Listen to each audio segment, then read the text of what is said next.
പുതിയൊരു വീഡിയോയിലേക്ക് എല്ലാവർക്കും സ്വാഗതം. രാജാ സാബ് മൂവിയുടെ റിവ്യൂ ആണ് ഈ വീഡിയോയിലൂടെ പറയുന്നത്. സിനിമയിലെ കേന്ദ്ര കഥാപാത്രമായി വന്നത് പ്രഭാസ്, അതുപോലെ മാളവിക മോഹൻ, കമൽഹാസൻ എന്നിവരൊക്കെയാണ് സിനിമയിൽ കേന്ദ്ര കഥാപാത്രമായി വന്നത്. സിനിമയുടെ കഥ പറയുന്നത് ഒരു ഹൊറർ ത്രില്ലർ മൂവിയായിട്ടാണ് സിനിമ കഥ പറഞ്ഞു പോകുന്നത്. സിനിമയിൽ പല സീനുകളും VFX രംഗങ്ങളുമെല്ലാം നന്നായിട്ട് തന്നെ ഉണ്ടായിരുന്നു. പക്ഷേ ചില ഭാഗങ്ങളിൽ VFX രംഗങ്ങൾ ഓവറായി തന്നെ തോന്നുന്നുണ്ട്. സിനിമയിൽ ഒട്ടും കഥയില്ലാത്ത അവസ്ഥയാണ് സിനിമയിൽ കണ്ടുവരുന്നത്. എന്തിനൊക്കെയോ വന്നിരിക്കുന്ന നായികമാർ ആണ് ഈ സിനിമയിൽ ഉള്ളത്.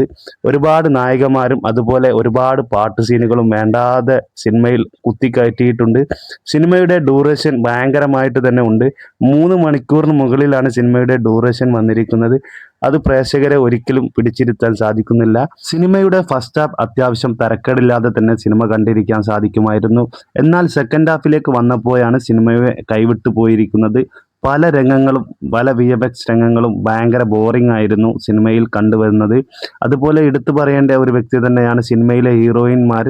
സിനിമയിൽ 3 ഹീറോയിന്മാരാണ് ഉള്ളത്. എന്നാൽ അതിൽ എടുത്തു പറയേണ്ട ഒരു വ്യക്തി മാളവിക മോഹൻ തന്നെയാണ്. സിനിമയിൽ ഭയങ്കര ബോറിംഗ് ആയിട്ടാണ് സിനിമയിൽ അഭിനയിച്ചു കൊണ്ടിരിക്കുന്നത്. പല സീനുകളും ആളുകളെ അടുപ്പിക്കുന്ന കാഴ്ചയാണ് കണ്ടുവരുന്നത്. അതുപോലെ സിനിമയിൽ കമൽഹാസന്റെ സീനുകൾ വന്നാൽ നല്ല രസമുണ്ടായിരുന്നു. പ്രേതമായി വരുന്ന സീനുകളെല്ലാം നന്നായി അടിപൊളിയായിട്ട് തന്നെ ഉണ്ടായിരുന്നു. വീഡിയോ ഇഷ്ടപ്പെട്ടാൽ ചാനൽ ഒന്ന് സബ്സ്ക്രൈബ് ചെയ്യാൻ മറക്കണ്ട. എല്ലാവർക്കും നന്ദി, നമസ്കാരം.